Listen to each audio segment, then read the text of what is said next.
አንድ ሰው በሕይወቱ ሙሉ ስህተት ሲሠራ ኖሮ በመጨረሻዋ ሰዓት ላይ ግን ንስሐ ቢገባ ይቅርታ ሊደረግለት ይቻላል።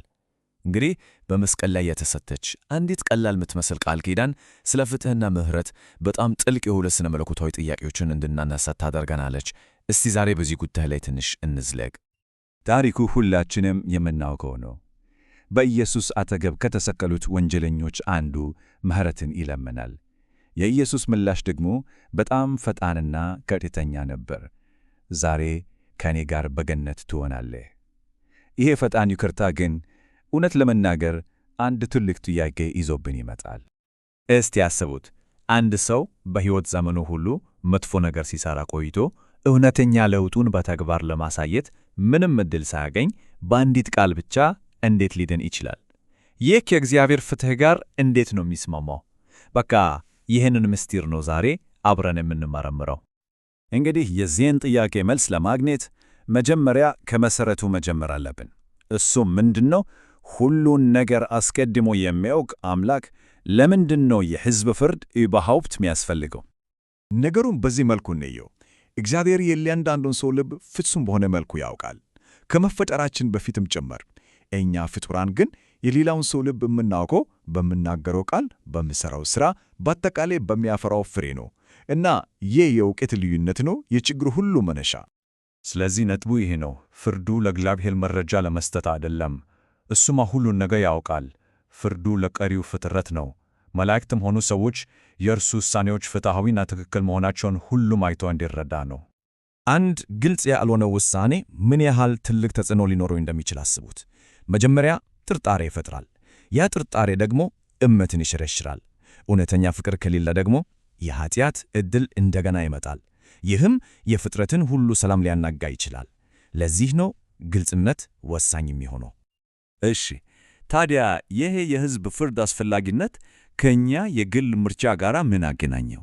መልሱ የክርስትና እምነት እምብርት በሆኑ በነጻ ፈቃድ እና በመስቀሉ ኃይል ውስጥ ነው የሚገኘው። ነጻ ፈቃድ ማለት ምን ማለት ነው? በቀላሉ የመምረጥ ችሎታ ማለት ነው። ፍጡራን ሁሉን ነገር አስቀድመው እንዲያውቁ ተደርጎ ቢፈጠሩ ኖሮ እውነተኛ ምርጫ አይኖራቸውም ነበር። እውነትን ከመከተል ውጪ ሌላ አማራጭ ከሌለ እውነተኛ ፍቅርና ታማኝነት ሊኖር አይችልም። ምርጫ የሌለበት ፍቅር እውነተኛ አይደለምና። እና እዚህ ላይ ነው የመስቀሉ ትርጉም በጣም ግልጽ የሚሆነው። መስቀሉ ሰዎችን ለማስገደድ የቀረበ ነገር አይደለም። ይልቁንም የእግዚአብሔርን ፍቅር እና ፍትሕ የሚያሳይ የመጨረሻና ትልቁ ማስረጃ ሆኖ ነው የቀረበው። ምርጫው ግን የፍጡራን ነው። ልክ አንድ ወላጅ በልጁ በጣም የተወደደን የተሰበረ አሻንጉሊት ከፍ አድርጎ እንደሚያየው እግዚአብሔርም በልጁ መሥዋዕትነት ምክንያት በወደቀው ፍጥረት ውስጥ እንኳን ታላቅ ዋጋን ያያል። ያ የተሰበረ አሻንጉሊት የልጁን ፍቅር ያስታውሷልና። ስለዚህ ወደ ዋናው ጥያቄያችን እንመለስ። ንስሐ የገባው ወንጀለኛ የእምነቱ ለውጥ በይፋ የሚፈተነው መቼና እንዴት ነው? እንግዲህ ለዚህ ጥያቄ የተለያዩ ስነ መለኮታዊ መልሶችና አመለካከቶች አሉ። መሠረታዊ መነሻው ይሄ ነው።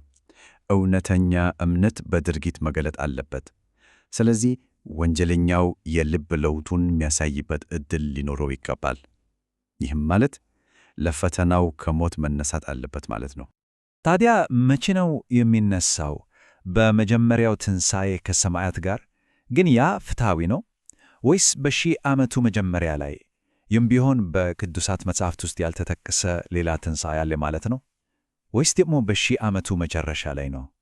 እያንዳንዱ አማራጭ የራሱ የሆነ ጥያቄና ፈተና ይዞ ነው የሚመጣው። ከነዚህ አማራጮች ውስጥ ይሄ ትንታኔ የሚያቀርበው መፍትሔ የሺህ ዓመቱን መንግሥት ዓላማ እንደገና በተለየ መንገድ እንድናስብበት ያደርገናል። መፍትሔው ይሄ ይመስላል። የመጨረሻው ፈተና የሚመጣው ከሺህ ዓመቱ የሰላም ዘመን በኋላ ነው። ያ የመጨረሻው ጦርነት፣ ያ የመጨረሻው ግጭት የእምነት የመጨረሻው ይፋዊ ማረጋገጫ ይሆናል ማለት ነው። እስቲ አስቡት፣ ሰይጣን ለመጨረሻ ጊዜ ሲፈታ በሰላም ሲኖሩ የነበሩ ሰዎች ግልጽ የሆነ ምርጫ ማድረግ ይጠበቅባቸዋል። ከእግዚአብሔር ጋር መቆም ወይስ እርሱን መቃወም? ይህ ውሳኔ በድብቅ የሚደረግ የግል ጉዳይ ሳይሆን ለፍጥረት ሁሉ ግልጽ የሆነ የእምነት ማሳያ ይሆናል። እናም የዚህ ሁሉ ረጅም ሂደት የመጨረሻ ግብ አንድ ነው። ፍትሕና ፍቅር ለሁሉም ፍጥረት ግልጽ በሆነበት፣ ጥርጣሬ ሙሉ በሙሉ በጠፋበት እና ነፃ ፍቃድ ለዘላለም የተጠበቀበት ፍጹም ዓለም መፍጠር።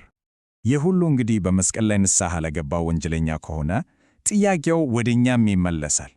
የእኛ እምነት፣ የእያንዳንዳችን እምነት በየትኛው የሕይወታችን መድረክ ላይ ነው በይፋ የሚፈተነውና የሚገለጠው?